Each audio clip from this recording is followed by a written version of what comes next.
What's up, you guys? Adam here with Anabolic Climbing. So today we're going to do something a little bit different. I reached out to the folks over at Dr. Alex Tatum. He is a board-certified urologist. And I said, hey man, you do amazing breakdowns of anabolics, of peptides, of fat burners.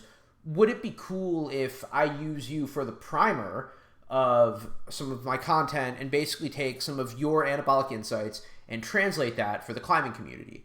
And he was thrilled to do it. Super, super appreciative of that. So please check out his channel. We're going to link it in the description box below. Dr. Alex, you are awesome. Same to all your team. We really appreciate you. So let's talk Masteron. This is a compound that I have used multiple times. I personally loved it. I figured rather than me doing a deep dive and you trusting some dude that does drugs on the internet, we could talk to a board-certified urologist, doctor, gentleman with anabolic expertise as well. And then I can build off of his expertise. So, without any further ado, let's let Dr. Alex take it away. Masteron, the truth from a board-certified urologist and fellowship-trained men's health specialist. Masteron is a potent anabolic steroid that has been a favorite amongst enhanced athletes for years. It builds muscle, adds strength, and does all of this with minimal fat gain. So, obviously, that checks all three boxes for rock climbers, right? Strength, a little bit of muscle tissue, non-fat gaining. Immediately we're like interested in that off the bat. It also does a lot to minimize water retention, which again keeps us dry on the wall. That's ideal. Let's find out a little bit more. But what if I told you this was the least interesting thing about Masteron, and what's truly remarkable about it actually stems from its history as a breast cancer drug. Masteron, also known as drostanolone, was first synthesized in the 1960s by Mexican pharmaceutical company Syntex, the same company that created both Proviron and Anadrol. As a 2-alpha-methylated derivative of dihydrotestosterone, Masteron has a strong androgen receptor affinity, but only modest anabolic potency. But what makes Masteron so cool is that it is non-aromatizable. That means that it cannot be converted into estrogen. So all of the DHT derivatives, which would be your Anavar, your Primobolan, your, I think Winstrol is also a DHT derivative, as well as Masteron, do not convert into estrogen. However, they are still suppressive to the HPTA, or to the hypothalamic pituitary axis.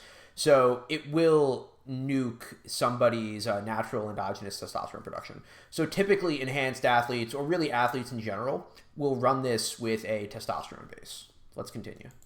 So when you combine this with the suppressive effect that Masteron has on the natural hormonal axis, this gives it an almost anti-estrogenic and diuretic effect, leading to a dry and hard appearance in physiques.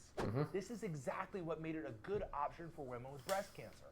Masteron gives the anabolic support needed to maintain muscle mass while simultaneously starving the body of estrogen. While this can lead to health problems if continued indefinitely, it is desirable if you're a female with an estrogen-sensitive breast cancer or a bodybuilder heading into a physique competition where you need as little estrogen and fluid retention as possible. It also drives strength as well.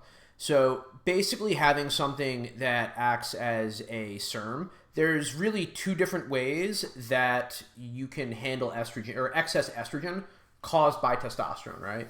You can stop it from aromatizing using an aromatase inhibitor.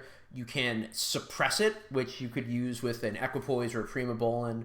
Or what you could potentially do is use something that has SERM-like effects, which would be a Masteron, which basically it's a selective estrogen receptor modulator, and it stops the estrogen from binding to the estrogen receptor. This is kind of similar to how SARMs fight for its place in the androgen receptor, and sometimes it'll compete with testosterone for that receptor. Masteron is available in two forms, drostanolone propionate and drostanolone enanthate. It's commonly stacked with a test-based NPP, Anavar, and or Winstrol. I've literally run that exact stack minus the Winstrol because Anavar over Winstrol all day. But yeah, you would do that, or the reason I ultimately chose to do that is I wanted the estrogen and the testosterone from the test base. Then I would run the Anavar for some additional strength, and I would use the Masteron to counteract some of the excess estrogen from the testosterone I was taking. And yeah, ultimately one of my favorite ways to peek into a bouldering project. So far, I think that's probably going to be my gold standard for what I run when I'm peaking into a really powerful project, at least something that requires more strength and endurance. Side effects of Masteron include lipid changes, Yep. suppression of natural testosterone, prostate enlargement, That's why that's why I'm gonna want to test base on that. and androgenic side effects like acne, oily skin, and hair loss. But For folks that are super prone to hair loss, a lot of folks, particularly at higher doses, get nuked pretty hard by Masteron. I happen to get really lucky genetically. My grandparents have great hair genetics. I ran Anavar for literally 9 months straight. My hairline is exactly where it was before. I am using some topical DHTs for that, but for Masteron, because of the way it interacts, I actually think if you were to take finasteride or dutasteride, it would actually make the hair loss worse. Don't quote me on that, but yeah, with topical, I've been super successful with managing the hair loss on that. it has zero risk of estrogenic side effects or liver toxicity. Interestingly, Masteron is legal in the U.S. and is classified as a Schedule III substance by the DEA, the exact same as testosterone. Don't bother asking your doc for a prescription, though. Masteron has been out of commercial production since the late 90s, and as of the making of this video, I don't know of any compounding pharmacy that's currently making it. So that's everything you need to know about Masteron. So yeah, again, special thanks to Dr. Alex for letting us use this video. Really quick, I just want to share a little bit of experience that I've had climbing on Masteron.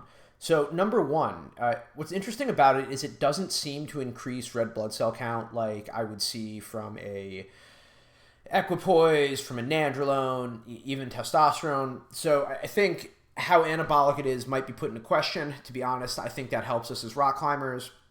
I like it because I do get an increase in endurance on it. I feel like I can climb for longer on the wall. The strength impact, at least for me, was pretty noticeable. Definitely felt the drying effects. I really enjoy Masteron, both as a mechanism of driving strength and also muscle retention in a weight cut. So if you guys were following for my Retatrutide series, you'll notice that I was running Masteron for the tail end of that weight cut. And the reason that I did was I like using extra compounds as the weight gets a little bit lower. So this way I could stay strong as calories get cut and I'm not losing muscle as I'm losing fat. So ultimately I kept that total androgen load to under 400 milligrams. I think I was running a test base at 200, threw on 100 mast and 100 Anavar per week.